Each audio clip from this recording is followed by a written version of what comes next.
What's up, everybody, and welcome back to the channel. On this installment, I'm going to show how to replace the front wheel hub and bearing on a 2013 Kia Soul. I bought this car for my daughter to replace the one that her motor blew up in. I got it super cheap, and it needs front wheel bearings on both sides, and it's missing quite a few lug bolts. So I just bought a whole new hub assembly, but this will be the same for replacing a wheel bearing or replacing the entire hub. So I'm going to show you how to do that now. First things first is you need to take the hubcap off. The hubcap is held on by the lug nuts. So I've already removed the hubcap. You need to take the nut off of the CV axle, and it's a 32 millimeter for the CV axle nut. And then jack car up and take the lug nuts off, and we'll pull the wheel off, and then we're going to remove the entire spindle so that I can take it up to my press and press the bearing in. All right, guys, so while I was taking the wheel off, I broke another wheel axle bolt. So it is what it is. I'm replacing the whole hub. But anyway, now we need to remove the components so that I can get the entire spindle knuckle out of here. So you got a Phillips head screw here and here. Sometimes they don't want to come out. Sometimes you got to use an impact screwdriver. I'm hoping that I don't have to use an impact screwdriver, but if I do, it is what it is. You're going to have to remove the wheel speed sensor, which is right here, and it's held in with a 10 millimeter bolt. You're going to need to unbolt the brake line, which is held in with a 10 millimeter bolt. You're going to need to break loose the sensor cable. No, you don't have to, because that stays with the strut. You'll have to remove both of these bolts right here. It's a 19 on this side, a 17 on this side. Same for the bottom bolt. You'll need to remove the brake caliper with the mounting bracket, and I believe that's a 17. Yeah, it's a 17, that's a 19. You'll also need to remove, well, no, you don't have to remove that.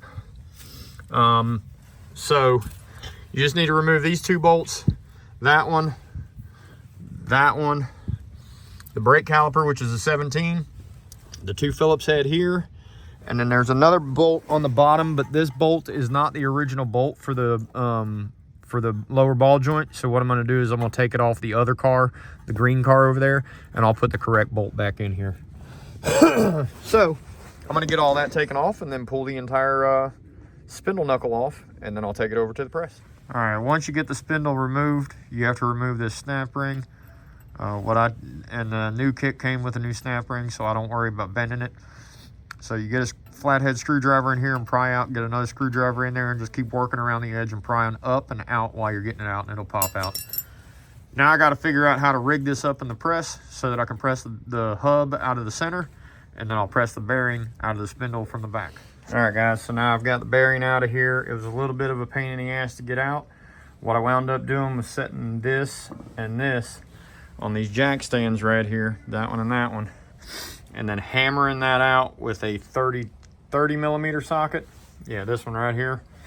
Hit it with my 5-pound sledge, and it took me about 5 swings to get it out of there. You can see where it fucked it up, but I've got a whole new hub. That's why I wasn't worried about tearing it up. And then I pressed the bearing out. It was a little bit awkward trying to figure out how to get it sit into my press so that I could press it out, but I got it to press out. So now I'm going to press the new bearing in. Put the snap ring in there, and here's my new snap ring. And then once I get that in there, then I'll press the hub into the bearing. Because the bearing goes in from the back, the hub comes in from the front. All right, so now I've got the snap ring in there. You can see it in there. So now all I gotta do is press the hub into here and then reassemble everything. I'm going to show how to replace the entire front suspension, not the entire front suspension, lower control arms, inner and outer tie rod ends, and sway bar end links. I've already changed the wheel bearings on both sides, so the only thing that'll be left is the strut assemblies, but I think they're fine. So yeah, I'm gonna replace both lower control arms, inner and outer tie rod ends on both sides, and front sway bar end links. So let's get into it. First thing you need to do, jack car up, take the wheel off. Wheel lugs on this car are a 21 millimeter or a 13/16.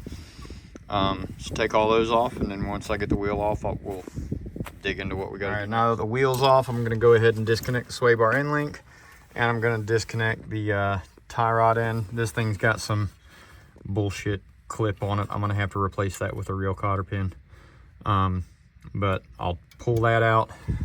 And then these should have an Allen key in the back of them or a Torx bit. I'm not 100% certain what this one's gonna be. So it looks like it's a Torx bit, but it's filled with rust. I might be able to get it to come loose, but we'll have to see. Sometimes they can be a real pain in the butt to get them off. So I'm gonna try and figure out what that is, and then take the nut off. All right, guys. So in order for me to get the strut sway bar end links to come off, I had to use a pair of vice grips and clamp it on the back side. And it crushes the rubber boot, but I don't care because I got brand new links. So use those vice grips to hold it, and then I was able to take the nut off. The nut's a 19 millimeter. And this one right here is a 17 millimeter. So I got that off now. All I need to do is hit it down. I'll hit right here on the arm. It doesn't really matter if I mess it up. I just don't want to mess up the spindle. But I got to get that off. I may even use a pickle fork to pop it off. But we'll see. So now I'm going to go ahead and disconnect the lower sway bar end link nut. And then I'll take the sway bar end links off. All right, now that I've got the sway bar end link removed and I've got the outer tie rod end separated from the spindle or the steering knuckle, I'm going to remove this bolt right here. I know that the bolt that's in here is not the correct bolt. It was one that I had to source, so I don't know what the original size is. And then I'm going to have to take this bolt right here out. And then there's a bolt on the front of this located right there. And I believe both of those are either going to be 17s or 19s. Let me check. So here's a 17. Let's see if that fits. Yeah, it's a 17. So I'm going to have to remove this splash shield, which is held in by 10 millimeter bolts up here. There should be 2 up here and then 2 in the front. And the whole front shield will come off. So I'm gonna go ahead and pull that out so that I can get to the bolts. All right, I removed the 17 millimeter bolt out of there. I also removed the 19 millimeter bolt out of here. So that's a 19 or a 3/4. And it also has a nut on the top of it. This is not threaded. So you've got to hold this with a 3/4 wrench or a 19 millimeter, and you got to turn this with a 3/4 wrench or a 19 millimeter. 3/4 and 19 are the exact same size. So now that I got those out and I've got everything else disconnected, all I need to do is disconnect the bolt for the lower ball joint, which is right there. It's a pinch bolt, so you got to take the nut off and then pull the bolt out.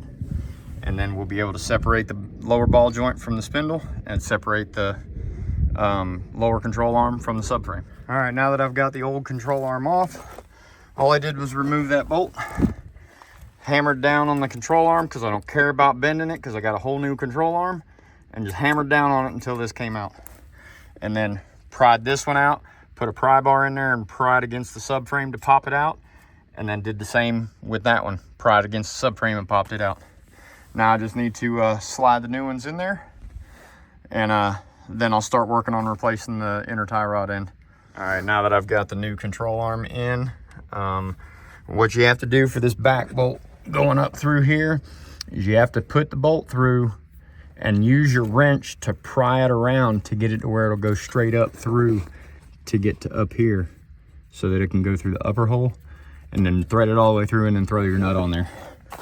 And then same with that one, just line it up and shove your bolt through and it'll go right through. And then this lower ball joint, you have to push it up to seat it all the way, so that, because there's a notch cut in that shaft. So there's a notch cut in the ball joint shaft. You can see it sticking out right there at the top, and it's only big enough for that bolt to go through. So you gotta squeeze that together when you put that bolt in. So now I'm gonna put the new sway bar end link on there, and see, these have Allen wrench head inside of them. The other ones don't. So the old ones didn't have anything inside of them. I cleaned them up with a wire brush, and there's, let me get this to focus. So I cleaned it up with a wire brush, but there's nothing in there. So then when you focus on this one, you can see that that's a hex head. So okay, important note, these sway bar end links are different from side to side, so they're angled different. I'm gonna try and show you the difference in the angles. So you can see the two front ones are lined up, but these two are pointing away from each other. So this one is the one that belongs on this side, because it'll go straight into that fitting, and then it's angled towards the back of the car going into the top. All right, everybody, unfortunately I'm not going to be able to do the inner tie rod end because I don't have a wrench that's big enough to turn it. I'm gonna have to go buy a wrench or go rent one, but it's bigger than the 30 millimeter and bigger than the 1.125".